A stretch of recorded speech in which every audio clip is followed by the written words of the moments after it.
warahmatullahi wabarakatuh. Baik, saya Antica Zuruta Putri dengan NPM 2313041024. Di sini saya akan mempresentasikan proposal hasil penelitian saya yang berjudul Gaya Bahasa Peserta Didik dalam Berinteraksi dengan Teman Sebaya dan Dampaknya bagi Pembelajaran Kesantunan Berbahasa di SMA. Baik, di latar belakang, berisi komunikasi remaja di lingkungan sekolah menunjukkan dinamika yang terus berkembang. Peserta didik SMA menggunakan gaya bahasa tertentu sebagai identitas, solidaritas, dan penanda kedekatan sosial. Gaya bahasa dapat berbentuk diksi santai, sapaan khas, humor, hiperbola, dan ekspresi khas remaja. Menurut Khair dan Agustina, gaya bahasa muncul karena perbedaan situasi dan hubungan sosial. Keraf menegaskan, gaya bahasa adalah cara mengekspresikan pikiran dengan ciri khas tertentu. Ketidaktepatan memilih gaya bahasa dapat menimbulkan pelanggaran kesantunan berbahasa. Pembelajaran kesantunan berbahasa perlu dikaitkan dengan realitas penggunaan bahasa siswa. Kemudian, bagian rumusan masalah itu ada 4. Yang pertama, jenis gaya bahasa apa saja yang digunakan peserta didik dalam interaksi dengan teman sebaya. Yang kedua, faktor apa yang memengaruhi pemilihan gaya bahasa tersebut. Yang ketiga, bagaimana persepsi guru terhadap penggunaan gaya bahasa remaja di sekolah. Dan yang keempat, bagaimana dampak penggunaan gaya bahasa tersebut terhadap pembelajaran kesantunan berbahasa. Kemudian di bagian tujuan penelitian, yaitu untuk mengidentifikasi jenis gaya bahasa dalam interaksi peserta didik. Yang kedua, menjelaskan faktor yang memengaruhi pemilihan gaya bahasa. Dan yang ketiga, mendeskripsikan persepsi guru terhadap fenomena tersebut.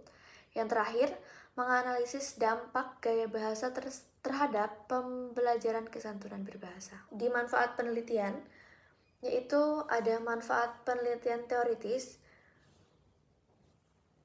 Manfaatnya yaitu untuk menambah kajian sosiolinguistik, khususnya gaya bahasa remaja.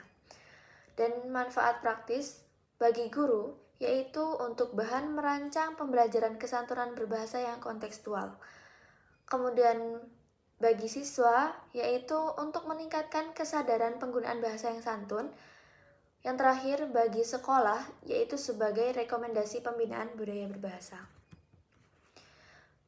Selanjutnya di ruang lingkup penelitian, yaitu fokusnya pada gaya bahasa peserta didik SMA saat berinteraksi dengan teman sebaya. Yang kedua, yaitu berada pada konteks komunikasi informal di lingkungan sekolah.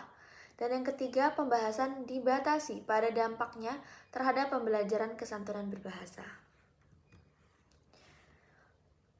Kemudian jenis penelitian yang saya gunakan ini yaitu menggunakan pendekatan kualitatif. Metode deskriptif digunakan untuk menggambarkan fenomena gaya bahasa secara alamiah sesuai konteks sosial siswa. Data dan sumber data yang didapat yaitu dari datanya menggunakan tuturan lisan peserta didik dan rekaman percakapan, kemudian catatan hasil wawancara dari guru. Sumber datanya itu peserta didik SMA dari kelas 10 sampai kelas 12 dan guru bahasa Indonesia. Selanjutnya masuk ke korpus data. Di dalam korpus data tersebut yaitu berupa kumpulan tuturan yang mengandung gaya bahasa dalam interaksi siswa dan data diklasifikasikan berdasarkan jenis gaya bahasa tadi, misalnya ada sapaan humor, sapaan khas, hiperbola, dan lain-lain. Kemudian di teknik pengumpulan data, yaitu ada 3 cara menggunakan observasi, yaitu mencatat tuturan siswa dalam interaksi sehari-hari, dan yang kedua wawancara, yaitu dengan semi terstruktur dengan guru dan siswa, dan yang terakhir dokumentasi, yaitu rekaman percakapan, catatan lapangan, dan bukti pendukung lainnya. Teknik analisis datanya itu ada kondensasi data, penyajian data, dan penarikan kesimpulan. Masuk ke indikator penelitian, yaitu frekuensi penggunaan gaya bahasa tertentu, variasi jenis gaya bahasa yang muncul, relevansi data dengan indikator kesantunan berbahasa, dan respon atau persepsi guru terkait penggunaan bahasa siswa.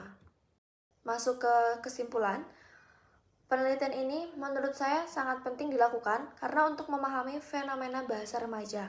Dan hasil penelitian ini diharapkan itu membantu guru dalam merancang pembelajaran kesantunan berbahasa yang lebih kontekstual. Mungkin itu saja proposal penelitian saya. Saya akhiri. Wassalamualaikum warahmatullahi wabarakatuh.